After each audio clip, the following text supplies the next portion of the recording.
பார்த்திபன் கனவு பாகம் 2 அத்தியாயம் 16 செண்பகத்தீவு. இப்போ எதனால அப்படி ஒரு மயக்கம் வந்தது விக்ரமனுக்கு? என்னாச்சு? விக்ரமன் கடல் நோக்கி, அதாவது அந்த கடற்கரையை நோக்கி பிரயாணப்பட்டு இருக்கும்போது எறும்பு மாதிரி ஒரு கூட்டம் தெரியுது. அவன் கிட்டக்க அந்த கடற்கரை நோக்கி நீந்தி வந்துட்டு இருக்கும்போது பெரிய ஜனத்திரளாக இருக்குது. இவ்வளோ பெரிய ஜனத்திரள் இங்கே எதுக்கு இருக்குது? யார் இவங்கெல்லாம்? எதுக்காக நம்ம வரோம் தெரிஞ்சு நிற்கிறாங்களா இல்லையா அப்படின்னு சொல்லிட்டு இவனுக்கு அப்படி ஒரு சந்தேகம். ஆனால் கிட்டக்க வரும்போது அவங்க பேசக்கூடிய அந்த வாழ்த்துளிகள் தமிழில் இவனுக்கு கேட்குது. வாழ்த்துறாங்களா? என்ன எதுக்கு வாழ்த்துறாங்க? எதுக்கு? யார் வராங்கன்னு நினச்சி இவங்க இதெல்லாம் செய்கிறாங்க அப்படிங்கிற ஒரு அந்த சத்தம் கேட்குது இல்லையா? ஏன்னா இவ்வளோ நேரம் அவன் நினச்சிக்கிட்டு இருந்ததெல்லாம் தவறு அப்படின்னு நினச்சிட்டான். என்னென்னா இது ஆட்கள் இருக்கக்கூடிய தீவு தான், விலங்குகள் இல்லை. அப்படியே இருந்தாலும் இவ்வளோ ஜனங்கள் இருக்கிறாங்க. குறிப்பாக இவங்க நரமாமிச தின்னிகள் கிடையாது அப்படிங்கிறதெல்லாம் இவனுக்கு உறுதி. ஆனாலும் கூட எப்படி இவங்க வெற்றிவேல் வீரவேல்ன்றாங்க? எப்படி இவங்களால தமிழ் பேச முடியுது? யார் இவங்கெல்லாம்? எந்த இடத்துக்கு நம்ம வந்திருக்கோம் அப்படின்னு சொல்லி அந்த சிந்தனைகள் மனசுக்குள்ளே ஓட ஒரு மாதிரி மூர்ச்சையாகி மயக்கமாகி அடித்த அலை சுற்றி இவனை கொண்டு கடற்கரையில் போட்டுருச்சு. கண்ணை முழிச்சு பார்க்குறான். பார்க்கும்போது தரையில் படுத்திருக்கான். அந்த கடற்கரை மணலில் படுத்திருக்கிறது விக்ரமனுக்கு அப்போ தான் தெரியுது. சுற்றி அவன் பார்த்த அந்த ஜனங்கள் இருக்காங்க இல்லையா, அந்த ஜனங்க பூரா சுற்றி நிற்கிறாங்க. இப்போது அவ்வளோ சத்தமாக கேட்ட அந்த வாழ்த்தொழிகள் வெற்றிவேல் வீரவேல்ன்ற அந்த சத்தம் இங்கே கேட்கலை. இப்போது அவனுக்கு புரிஞ்சிருச்சு. இவன் மயக்கடிச்சு விழுந்ததை பார்த்துட்டு தான் அவங்க ஒரு மாதிரி அந்த வாழ்த்தொழிகள்லாம் நிறுத்திட்டாங்க அப்படின்னு சொல்லிட்டு. இருந்தாலும் இவன் மனசுக்குள்ளே பெரிய குழப்பம். ஏதோ தந்திரம் பண்ணி, ஏதோ மாயமந்திரம் பண்ணி நம்மளை கொண்டு இது ஒருவேளை பல்லவ சக்கரவர்த்தியோடைய சதியாக இருக்குமோ? எந்த இடத்துல நம்மளை கொண்டு விட்டுருக்கிறாரு அப்படின்னு பயங்கர ஒரு மூளையெல்லாம் அவனுக்கு உள்ளுக்குள்ளே யோசிக்க அடுத்த யோசனை அவன் பண்ண முடியாத அளவுக்கு விலகுங்கன்னு சொல்லிட்டு ஒருத்தர் வராரு. அங்கே நிற்கிறார். நின்றுட்டு விக்ரமன் இளவரசரே நலம்தானா அப்படின்னு கேட்குறாரு. இவனுக்கு அடுத்தது பக்கு நடிக்குது. ஏன் பேர் இவருக்கு எப்படி தெரியும்?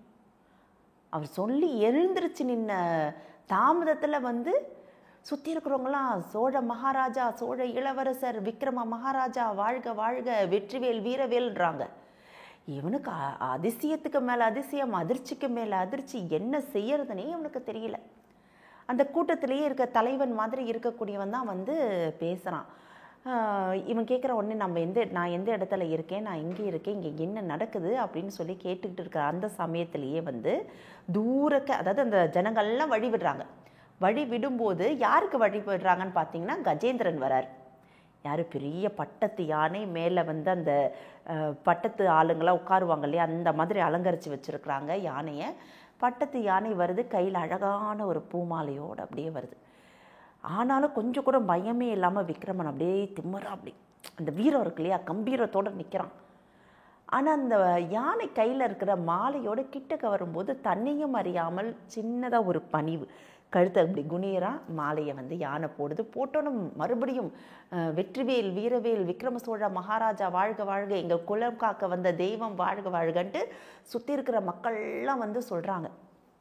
இப்போ இவர் கேட்குறாரு, விக்ரம இளவரசர் கேட்குறாரு, ஐயா இப்போ நான் எங்கே இருக்கேன், இது எந்த தீவு, நான் எங்கே வந்திருக்கேன் அப்படிங்கிறத சொல்லுங்கள் அப்படின்னோடனே எல்லாத்தையும் சாவகாசமாக பேசிக்கலாம், நீங்கள் முதல்ல யானை மேலே ஏறுங்கன்ட்டு சொல்லி முடிக்கிறதுக்குள்ளே யானை அழகாக அந்த துந்திக்கையில் தூக்கி விக்ரமனை தூக்கி மேலே உட்கார வச்சிருது. இப்போ உள்ளே போகிறாங்க, அந்த தீவுக்குள்ளே போகிறாங்க. நாம் பார்த்துட்டோம், ஒரு தீவில் இறக்கிட்டாங்க, அங்கே இருக்கிறதெல்லாம் தமிழ் பேசக்கூடிய மக்கள். விக்ரமனையும் தெரிஞ்சிருக்கு. போகிறாங்க. தீவுக்குள்ளே போயிட்டு இருக்கும்போது விக்ரமனுக்கு என்ன தோணுதுன்னா, சும்மா 7 நாள் பயணம்னு சுற்றிட்டு கடைசியாக கொண்டு தமிழகத்திலே வேறு ஏதோ ஒரு இடத்துல விட்டுட்டாரோ, இது பல்லவ சக்கரவர்த்தியோட ஏதாவது ஒரு சதியாக இருக்குமோ, இங்கே நம்மளை எங்கேயாவது சிறை வைக்க போகிறாரோ அப்படின்னு தோணுது. ஏன் அப்படின்னு பார்த்தீங்கன்னா, சுற்றி இருக்கிற மக்கள் எல்லாம் தமிழ் பேசுகிறாங்க. இவங்க போகிற பாதையை பார்க்குறான். அவன் கடந்து போகக்கூடிய இடங்கள் எல்லாமே காஞ்சியையும் உறையூரையுமே ஞாபகப்படுத்துகிற மாதிரியே இருக்குது எல்லா இடமுமே. இந்த காஞ்சியில் இருக்கக்கூடிய அந்த நகர வடிவமைப்பில் அங்கே ஒரு நகரம் இருக்குது. அவன் கடந்து வந்த பாதை உறையூர் கிராமங்களை ஞாபகப்படுத்துது. ஒரு கிராமங்கள் வழியாக, வயல்வெளிகள் வழியாக அந்த யானை வந்து நடந்து வருது. அந்த ஜனத்திரள் பின்னாடியே வருது. வரும்போது இவனுக்கு எது எப்படி இருக்குன்னா, உறையூரில் இருக்கிற ஒரு கிராமத்து வழியாக போகிற மாதிரி தான் இவனுக்கு இருக்குது. மிகப்பெரிய ஒரு மாறுபாடே இவனுக்கு தெரியல. உறையூரில் இவங்களுடைய அரண்மனை இருக்கக்கூடிய மாதிரியே ஒரு இடத்துல அங்கேயும் ஒரு அரண்மனை இருக்குது. அதனால் இவன் உறையூரை விட்டு வெளில வந்த மாதிரியே தெரியல. அங்கே இருக்கக்கூடிய ஆற்றங்கரை மாதிரியே இருக்கக்கூடிய இடங்கள்ல தான் இவங்க வந்து கடந்து வராங்க. அப்போ இது தமிழகம் தானே, தமிழ் பேசுகிற மக்கள் இருக்கிறாங்க, தமிழ்நாடு மாதிரியே இருக்குது, உறையூர் மாதிரியே இருக்குது. இது அப்போ வந்து ஏதோ சதி நடக்குது. என்ன சதி நான் எப்படி கண்டுபிடிக்கிறது? பல்லவ சக்கரவர்த்தி சும்மாவே கடலில் சுற்றி சுற்றி வந்துட்டு நம்மளை மறுபடியும் கொண்டு வந்து இங்கே விட சொல்லியிருக்கிறாருன்னா, அப்போ ஏதோ சதி திட்டம் போட்டு வச்சுருக்கிறாரு. தமிழகத்திலே தான் நம்ம இருக்கிறோம், எப்படியாவது அருள்மொழி தேவி அதாவது அம்மாவை பார்க்க போயிடணும் அப்படிங்கிற மாதிரி இவன் யோசிக்கிறான். ஏதாவது செஞ்சு நம்ம பண்ணிடலாம் அப்படின்னு சொல்லிட்டு.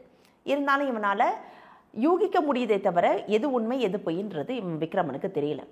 கடந்து வராங்க. கடந்து வரும்போது அதாவது இந்த கிராமம் மாதிரி இருக்கக்கூடிய இடங்கள், வயல் வெளிகள், அந்த மக்கள், அங்கே வாழக்கூடிய மக்கள், எந்த இடம் கடந்து வந்தாலும் வெற்றிவேல் வீரவேல்ன்ற கோஷமும் விக்ரம மகாராஜா வாழ்கங்கிற கோஷமும் மட்டும் குறையல. அப்படியே அந்த வாழ்த்தொழிகளுக்கு நடுவுலையே வந்து விக்ரமன் பயணிச்சுட்டு இருக்கான். இவன் மனசு மட்டும் இல்லாமல் ஓடிக்கிட்டே இருக்கு. கடைசியாக அவன் வந்து நிற்கிற இடம், அதாவது அடுத்ததாக அவன் கண்ணுக்கு தென்படுற இடம் என்னன்னு பார்த்தீங்கன்னா, பெரிய பெரிய மாளிகைகள், கோட கோபுரங்கள் இருக்கக்கூடிய ஒரு இடத்துக்கு வரான். அது காஞ்சிபுரத்தை ஞாபகப்படுத்துகிற மாதிரி இருக்கு அவனுக்கு. காஞ்சிபுரத்துடைய மாட வீதிகள்லாம் அப்படி தான் பிரம்மாண்டமாக இருக்கும். அந்த காலத்தில் காஞ்சிபுரம் அவ்வளோ சிறப்பு வாய்ந்ததாக இருந்தது. அவ்வளோ பெரிய மாட வீதிகள் இருக்கக்கூடிய இடம், மாளிகைகள் இருக்கக்கூடிய இடம். அதுக்கு நடுநாயகமாக ஒரு மிகப்பெரிய ஒரு அரண்மனை இருக்குது. அந்த அரண்மனை வாயிலில் வந்து விக்ரமன் இறக்கி விடப்படுறான். இப்போ வந்து வந்தார் இல்லையா அந்த கூட்டத்துக்கே தலைவன் மாதிரி ஒருத்தர், அவர் வந்து பேச ஆரம்பிக்கிறார். இறக்கி விட்டோன்னே இவர் கேட்குறாரு விக்ரமன், ஐயா இது என்ன, இங்கே எதுக்கு என்ன இறக்கி விட்டுருக்கீங்க அப்படின்னோடனே, இதுதான் வந்து எங்களுடைய முன்னோர்கள் காலம் காலமாக எங்களை ஆண்டவர்கள், இந்த தீவு அதாவது இந்த செண்பக தீவை ஆண்ட மன்னர்கள் வாசம் புரிந்த அரண்மனை இதுதான், நீங்கள் இங்கே தான் இருக்கணும், இங்கே இருக்கணும் அப்படிங்கிறது தான் இங்கே இருக்கக்கூடிய மக்களுடைய ஆசை அப்படின்னோடனே, ஐயா ஊர் பேர் என்னன்னு சொன்னீங்க, செண்பகத்தீவு அப்படிங்கிறாரு. அப்போ இது எந்த இடம் அப்படின்னோடனே, இது வந்து குமாரபுரி, இது வந்து செண்பகத்தீவுடைய தலைநகரம் குமாரபுரி, குமாரபுரியில் இருக்கக்கூடிய அரண்மனையில் தான் நீங்கள் வசிக்கணும், இது எங்களுடைய விண்ணப்பம் அப்படின்னோடனே, ஐயா இது குமாரபுரியா இல்லை மாயபுரியா, இங்கே இருக்கிறவங்களுக்கெல்லாம் எப்படி இதை செண்பகத்தீவுன்னு சொல்கிறீங்க, நான் கிட்டத்தட்ட எத்தனையோ நாட்கள் கடலில் பிரயாணம் பண்ணி வந்திருக்கேங்க, அப்படி இருக்கும்போது இங்கே இருக்கிறவங்களாம் எப்படி இவ்வளோ தமிழ் நல்லா பேசுகிறீங்க, தமிழ் உங்களுக்கு எப்படி தெரியுது அப்படின்னு சொல்லி கேட்கும்போது இவர் ஒன்று ஒன்றா சொல்ல ஆரம்பிக்கிறார். அடுத்து, என்னுடைய பெயர் சித்தார்த்தன், நான் வந்து விஷ்ணுவர்தனுடைய இங்கே ஏற்கனவே ஆட்சி புரிந்த அந்த மன்னருடைய மந்திரியாக இருந்தேன், என்னுடைய பேர் சித்தார்த்தன்னு சிரிச்சுக்கிட்டே கேட்குறா விக்ரமன். நீங்கள் மந்திரியா இல்லை மந்திரவாதியா, ஏன்னா இங்கே நடக்கிறதெல்லாம் பார்த்தா எனக்கு அப்படி தான் தெரியுதுன்னொன்னே, ஐயா நான் சொல்கிறத பொறுமையாக கேளுங்க, என்னென்னா இங்கே ஆட்சி புரிந்த விஷ்ணுவர்தன் அவர் இருக்கிறார் இல்லையா, அவருக்கு அடுத்த தலைமுறை வாரிசு இல்லாததுனால இந்த இடம் இப்படி பொலிவிழந்து போயிடுச்சு. இன்னொரு காரணமும் இருக்குது, என்னென்னா அக்கம் பக்கத்து தீவுகளில் இருக்கக்கூடிய அந்த தட்டை மூக்குக்காரர்கள் இங்கே வந்து அப்பப்போ எங்களுடைய வளங்களை சுரண்டிக்கிட்டு போயிடுறாங்க, கொள்ளைகளில் ஈடுபடுறாங்க, இதெல்லாம் தடுக்கணும், அதுக்கு நீங்கள் தான் வந்து இங்கே இருந்து ஆட்சி புரியணும் அப்படின்னோடனே, ஐயா நீங்கள் சொல்கிறதெல்லாம் பார்த்தா எனக்கு வந்து அப்படியே ஒரு மாதிரி கலவரமாக இருக்குது, இது இன்னுமுமே என்னால் வந்து இது மாயப்புரியா என்ன ஏதுன்னே என்னால் நம்ப முடியல, எப்படி முதல்ல உங்களுக்கெல்லாம் தமிழ் தெரியும், இவ்வளோ தெளிவாக நான் செண்பகத்தீவுக்கும் தமிழகத்துக்கும் எவ்வளோ தூரம் இருக்கும், நிச்சயமாக நான் கடல் பிரயாணம் செய்து வந்திருக்கேன், இத்தனை நாட்கள் ஆயிருக்குன்னும் போது இவ்வளவு தூரத்தில் இருக்கிற இந்த செண்பகத்தீவு மக்களுக்கு எப்படி தமிழ் தெரியுது அப்படின்னோடனே, இவர் இதுக்கு நீங்கள் வந்து ஒரு வரலாறு இருக்குது, அதை நீங்கள் கட்டாயமாக புரிஞ்சுக்கணும், நீங்கள் சோழ நாட்டு இளவரசர், சோழ நாட்டை ஆண்ட கரிகால் வளவன் இருக்கிறார் இல்லையா, கரிகால சோழன், அவரை பற்றி தெரியாதவங்க யாருமே இருக்க மாட்டாங்க. அவர் குமரி முதல் இமயம் வரை தன்னுடைய புலிக்கொடியை நாட்டினவர். அது மட்டும் இல்லாமல் கடற்கடந்து இந்த செண்பகத்தீவு மட்டும் இல்லை, செண்பகத்தீவையும் கடந்து கிழக்கே இருக்கக்கூடிய எத்தனையோ தீவுகளில் தன்னுடைய புலிக்கொடியை நாட்டி ஆட்சி புரிந்தவர் தான் கரிகால் சோழன். கரிகால் சோழனுடைய மகன்னா இங்கே வந்து ஆட்சி புரிஞ்சதுனால, அவர் தான் இங்கே இதெல்லாம் நிறுவனதுனால, இந்த தலைநகரத்தையே அவர் தான் நிறுவனார். அதனால தான் இந்த தலைநகரத்துக்கு பேர் குமாரபுரி அப்படிங்கிற பெயர் வர்றதுக்கு காரணம் அதுதான்.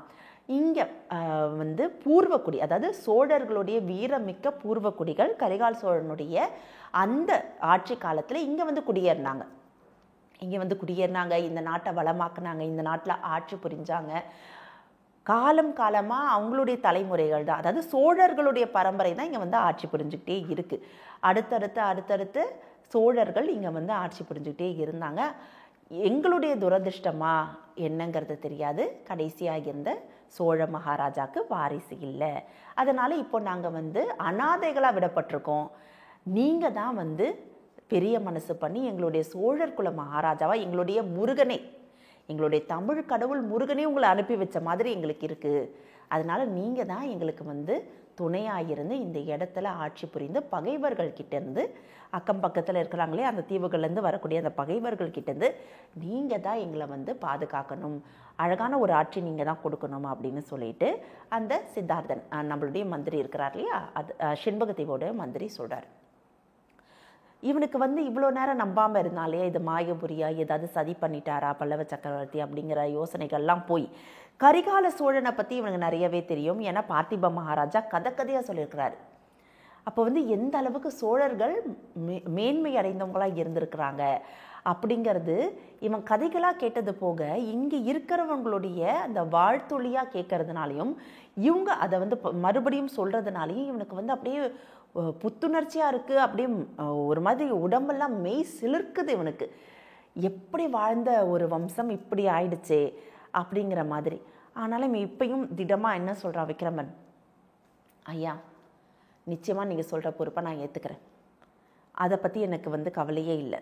ஆனால் ஒரு நிபந்தனை இருக்குது, சுதந்திர நாட்டுக்கு தான் நான் மன்னனாக இருப்பேன். முடிசூடணும் அப்படின்னா சுதந்திர நாட்டுக்கு தான் நான் வந்து மன்னனாக இருப்பேன். நிச்சயமாக ஒருத்தருக்கு கப்பம் கட்டுங்க, இவங்களுடைய கொடியின் கீழே நீங்கள் இருங்க அப்படின்னு சொன்னீங்கன்னா நான் நிச்சயமாக இருக்க மாட்டேன். அதை விட மரணிப்பது மேல். அப்படிலாம் நான் என்னால் செய்யவே முடியாது. நான் இந்த பொறுப்பை ஏற்றுக்கணும்னு நீங்கள் எல்லாரும் விருப்பப்பட்டீங்கன்னா இது சுதந்திர நாடாக இருக்கணும்.